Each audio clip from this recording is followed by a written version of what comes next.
क्या कर्नाटक चुनाव की राजनीति में भी राजस्थान हावी? आज कांग्रेस स्टार प्रचारकों की लिस्ट में यही दिखा नजारा। स्टार प्रचारकों की लिस्ट में अशोक गहलोत का नाम, लेकिन सचिन पायलट का नाम लिस्ट से गायब। जबकि कुछ दिन पहले ही पायलट ने जनसभा में कहा था कि देश में जहां चुनाव होते हैं मैं पार्टी का प्रचार करने जाता हूं। ऐसे में पायलट का नाम काटकर आला कमान ने दिए हैं साफ संकेत। राजस्थान में only Ashok Gehlot is the single choice. Sachin Pilot खेमा पार्टी के इस फैसले से अचंभित हुआ है। एक राजनीतिक प्रशिक्षक ने इस मामले पर टिप्पणी की है। गहलोत का राष्ट्रीय कद इतना मजबूत है कि उन्हें इग्नोर नहीं किया जा सकता।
काजल और भावना की प्रेम कहानी, अदालत में चल रही बहस। सुप्रीम कोर्ट में समलैंगिक शादी को मान्यता देने की मांग जारी।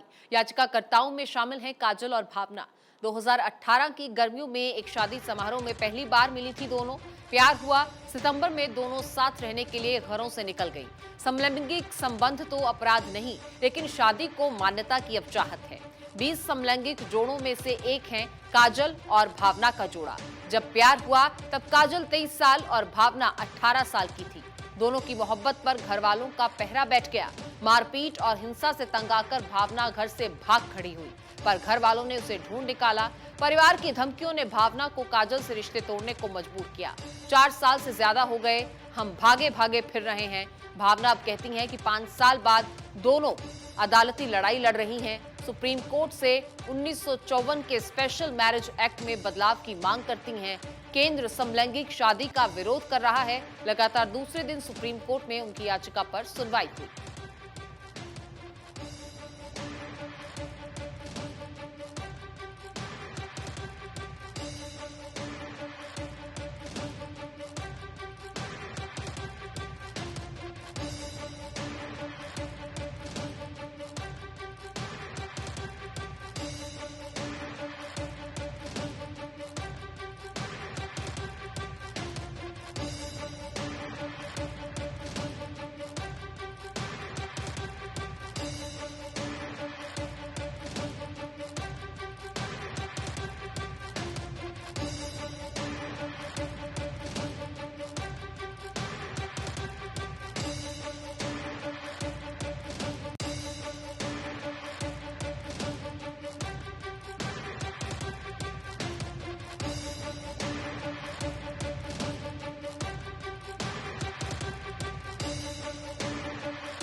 स्मृति ईरानी गोइंग फार। अरुणाचल के दौरे पर रही केंद्रीय मंत्री स्मृति ईरानी ने स्थानीय लोगों से बातचीत की।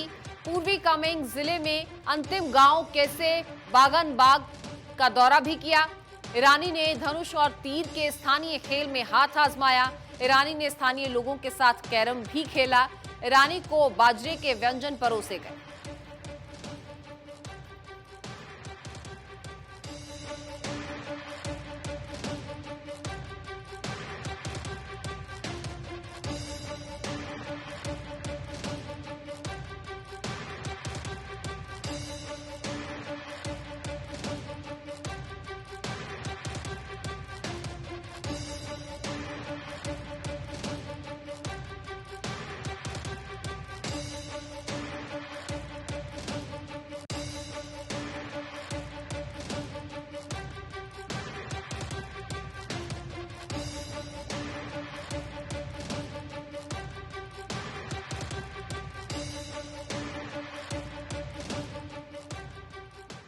केंद्रीय कैबिनेट का बड़ा फैसला। केंद्रीय कैबिनेट ने नेशनल क्वांटम मिशन को लेकर बड़ा फैसला लिया है।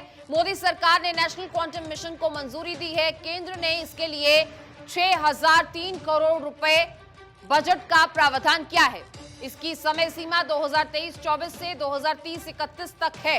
सिनेमेटोग्राफ एक्ट 2023 पर भी बड़ा फैसला लिया गया है। पायरेसी को लेकर आने वाले सेशन में सिनेमेटोग्राफ एक्ट 2023 लाने का फैसला।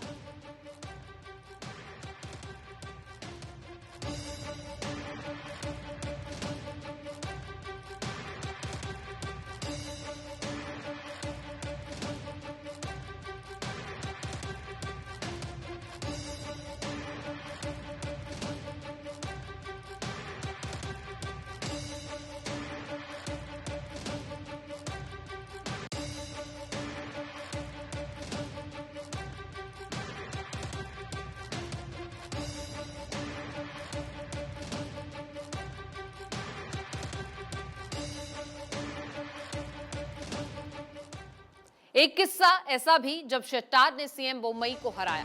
दो वरिष्ठ लिंगायत नेता जनता की नजरों से दूर अच्छे दोस्त हो सकते हैं। बसवराज बोम्मई और साथी लिंगायत राजनीतिक नेता जगदीश शेट्टार का इतिहास बहुत पुराना है। बोम्मई सत्तारूढ़ बीजेपी से कर्नाटक के मुख्यमंत्री हैं। शेट्टार भाजपा के मुख्यमंत्री थे जिन्होंने 2012 में कार्यभार संभाला था। पूर्व मुख्यमंत्री जगदीश शेट्टार अब पार्टी छोड़कर कांग्रेस के साथ चले गए हैं। जब 1990 के दशक में हुबली में ईदगाह मैदान का मुद्दा उठा था तो जगदीश शेट्टार इसका हिस्सा थे। 1994 में, माफ कीजिएगा, 1994 में इस सारी गतिविधि के बीच जगदीश शेट्टार हुबली के ग्रामीण क्षेत्र से चुनाव के लिए खड़े हुए थे और पहली बार राज्य विधानसभा के लिए चुने गए। उन्होंने जिस उम्मीदवार को हराया था वह कोई और नहीं बल्कि बसवराज बोम्मई ही थे, जिन्हें लगभग 16,000 मतों के काफी अंतर से हराया गया था। बोम्मई तब जनता दल के साथ थे। बोम्मई 2008 में जेडी से बीजेपी में आए। शेट्टार की तरह बोम्मई भी एक राजनीतिक परिवार में पैदा हुए थे। उनके पिता एसआर बोम्मई ने 1980 के दशक में इसके अंत में राज्य के मुख्यमंत्री के रूप में कार्य किया।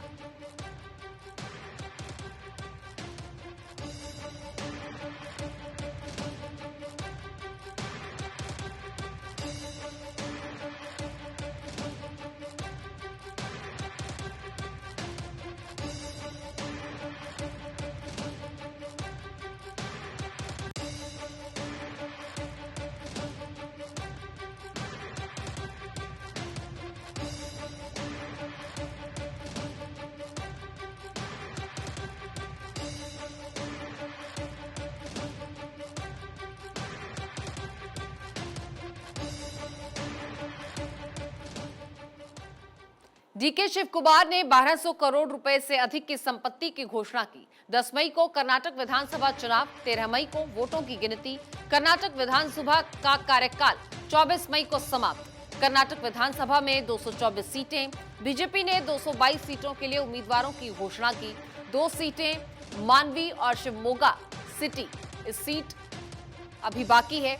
209 उम्मीदवारों की घोषणा कर चुकी है कांग्रेस। 15 और उम्मीदवारों के नाम देने अभी बाकी है। जनता दल सेक्युलर ने भी 49 उम्मीदवारों की दूसरी सूची जारी की।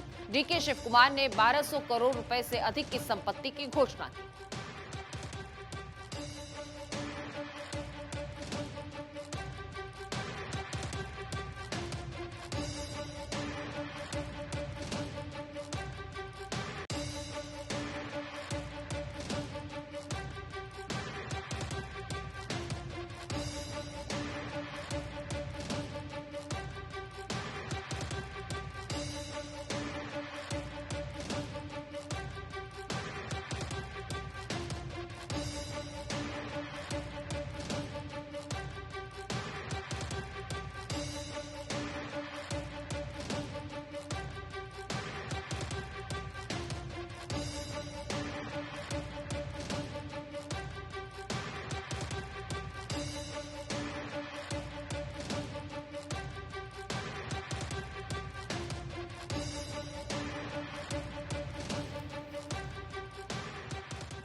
कर्नाटक चुनाव में कांग्रेस उम्मीदवार को झटका, कोर्ट ने निर्वाचन क्षेत्र में जाने पर रोक लगाई।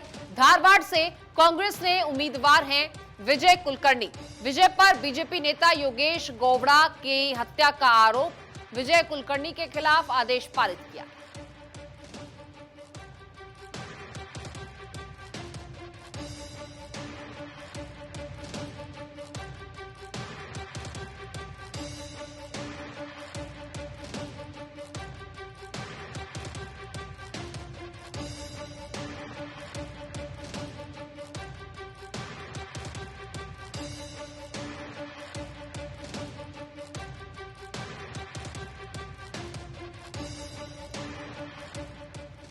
कर्नाटक बीजेपी का भविष्य सीटी रवि। बीजेपी के राष्ट्रीय महासचिव सीटी रवि ने चिकमगलुरु से नामांकन किया।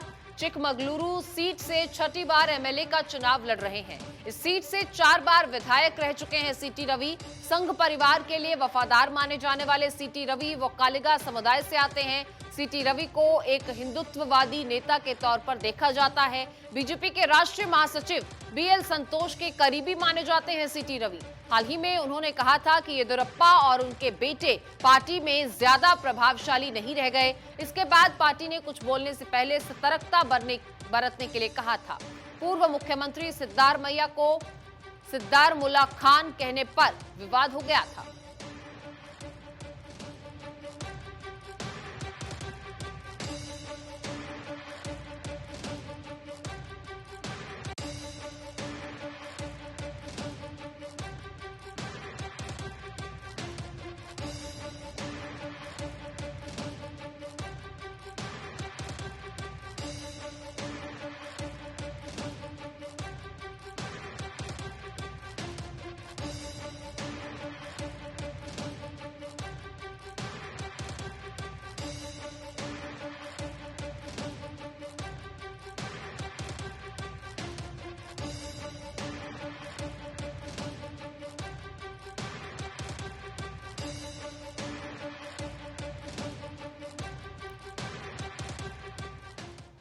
कर्नाटक चुनाव के लिए जेडीएस की तीसरी लिस्ट 49 उम्मीदवारों की लिस्ट जारी हुई।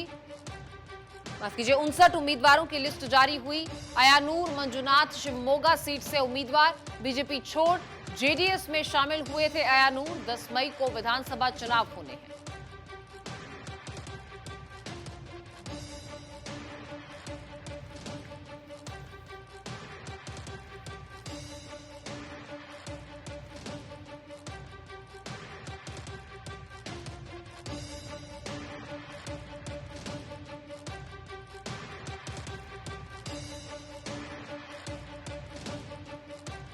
संजय राउत और अजीत पवार के बीच क्यों बढ़ा तनाव?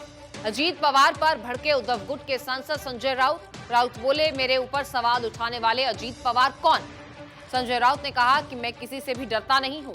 सांसद संजय राउत ने कहा कि मैं हमेशा सच बोलता हूं। मंगलवार को जब अजीत पवार मीडिया के सामने आए थे तब उन्होंने ये कहा था कि मैं बीजेपी में नहीं जा रहा हूं। इसी के साथ अजीत पवार ने संजय राउत को लेकर भी अपनी नाराजगी जाहिर की थी। उन्होंने कहा था कि कुछ लोग एनसीपी और एमवीए का प्रवक्ता बनने की कोशिश कर रहे हैं। इसी का संजय राउत ने जवाब दिया।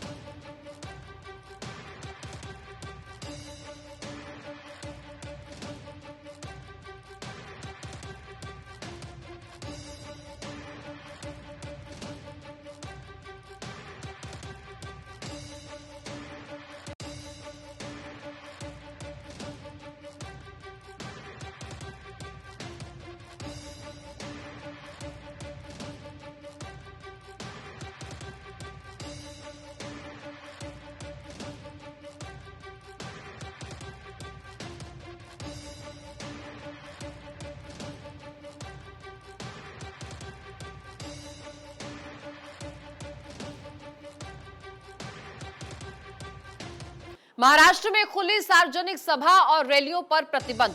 महाराष्ट्र सरकार का सार्वजनिक सभा और रैलियों पर प्रतिबंध। दोपहर 12 बजे से शाम 5 बजे के बीच सभा और रैलियों पर प्रतिबंध। महाराष्ट्र के पर्यटन मंत्री मंगल प्रभा लोढ़ा ने निर्देश दिए। केंद्रीय गृह मंत्री अमित शाह के कार्यक्रम के बाद एक कदम उठाया। बीते दिनों में कार्यक्रम में गर्मी से बड़ी संख्या में लोग बीमार हुए थे। गर्मी के चलते कार्यक्रम में 13 लोगों की मौत हो गई थी।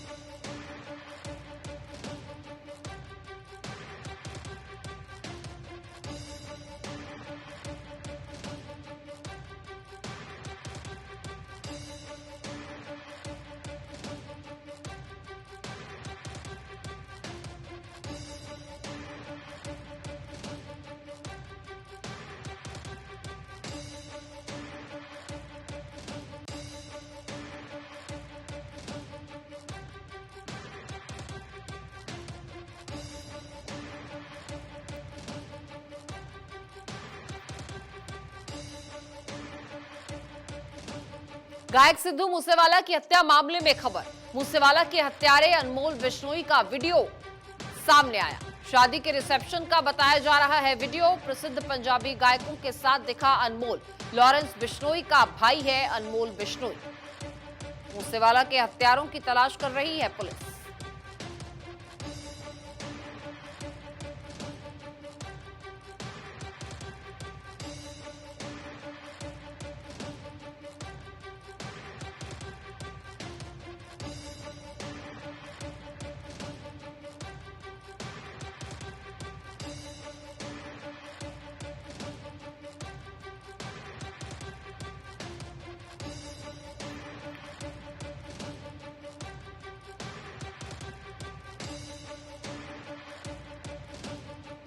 हरियाणा महिला आयोग चेयरपर्सन की बड़ी टिप्पणी। ओयो रूम्स में लड़कियां हनुमान की आरती करने नहीं जाती हैं। ऐसी जगह पर जाते समय यह ख्याल रखना चाहिए कि वहां आपके साथ बुरा भी हो सकता है। लिव इन रिलेशनशिप कानून में बदलाव की जरूरत है। हरियाणा महिला आयोग के मुताबिक लिव इन रिलेशनशिप कानून के कारण देश में अपराध बढ़ रहे हैं। कैथल के RKSD कॉलेज में जागरूकता कार्यक्रम में पहुंची थी चेयरपर्सन।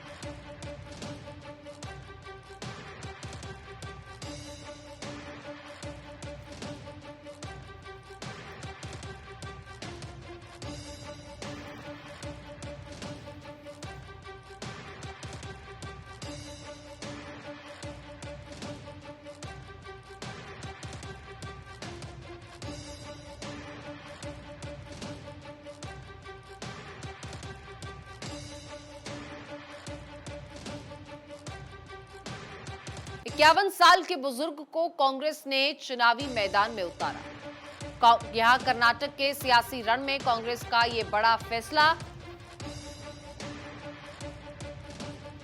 91 साल के शमनूर शिवशंकरप्पा को टिकट दिया गया। जहां एक और पार्टियां युवाओं को मौका दे रही हैं, तो वहीं दूसरी ओर कांग्रेस अपने बुजुर्ग नेताओं पर भरोसा जता रही है। शिवशंकरप्पा को एक बार फिर मौका देकर पार्टी ने जता दिया है कि बुजुर्गों में भी अभी दम बचा है। कांग्रेस के सीनियर नेता, 5 बार के विधायक और पूर्व लोकसभा सदस्य शिवशंकरप्पा को दावणगेरे दक्षिण से चुनाव लड़ने के लिए टिकट मिला है।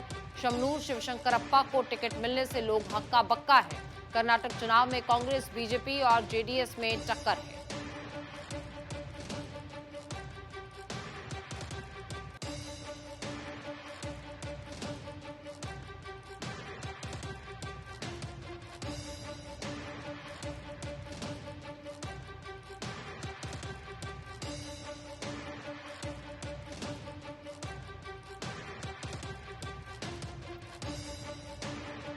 सीएम भूपेश बघेल के भेंट मुलाकात कार्यक्रम पर बीजेपी का निशाना। रायपुर जिले के पश्चिमी विधानसभा में सीएम का यह कार्यक्रम। पश्चिमी विधानसभा के गुडियारी में था यह कार्यक्रम। बीजेपी कार्यकर्ताओं ने किया हंगामा। पूर्व मंत्री ने सीएम के कार्यक्रम में सवाल उठाए। बीजेपी का आरोप, बीजेपी के जनप्रतिनिधियों को कार्यक्रम से अलग रखा गया। बीजेपी का कहना है, हमारे पार्षदों को पुलिस ने जबरन थाने में बैठाकर परेशान किया।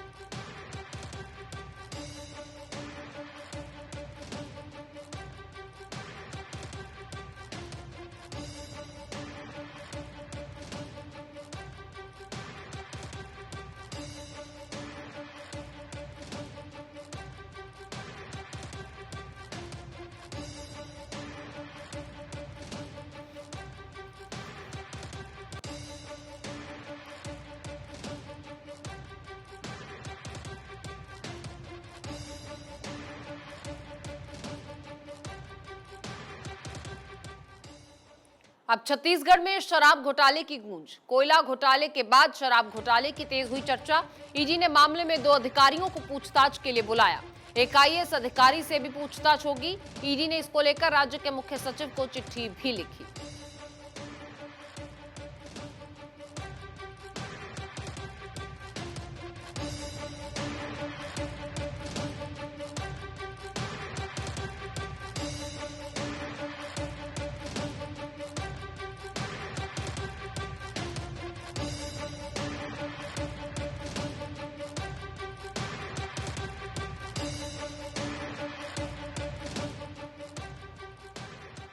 दिल्ली हाईकोर्ट पहुंची Aaradhya Bachchan.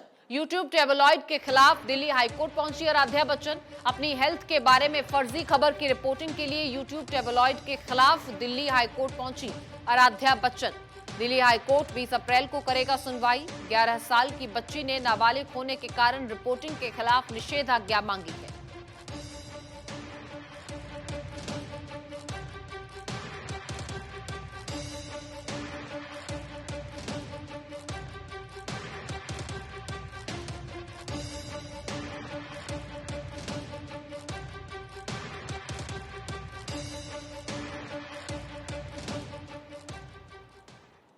Saint Joseph school, जहां अतीक के 5 बेटे पढ़े। प्रयागराज के सेंट जोसेफ स्कूल में माफिया अतीक के सभी बेटों ने पढ़ाई की। असद और उसके 7 दोस्तों का ग्रुप पूरे स्कूल में मशहूर था। असद का ग्रुप कैंटीन में पार्टियां करता था। असद ने 10वीं तक की पढ़ाई की, फिर ट्रांसफर सर्टिफिकेट लेकर चला गया। स्कूल की कैंटीन से लेकर प्लेग्राउंड तक उनके रौब के कई किस्से फैले हुए हैं। 20 साल पहले यहां अतीक बिना बुलाए चीफ गेस्ट बनकर पहुंचा था। अतीक ने बच्चों को इनाम दिए और कॉलेज प्रशासन को इसकी खबर दूसरे दिन लगी। स्कूल के pass out 4 student supreme court के जज और 16 हाई कोर्ट के जज रह चुके हैं। X air chief marshal Anil Kumar brown और जाने माने वकील प्रशांत भूषण तक ने यहीं से पढ़ाई की है। प्रयागराज के टॉप 5 स्कूलों में से एक सेंट जोसेफ स्कूल अपने अनुशासन और पुराने छात्रों की वजह से जाना जाता रहा है।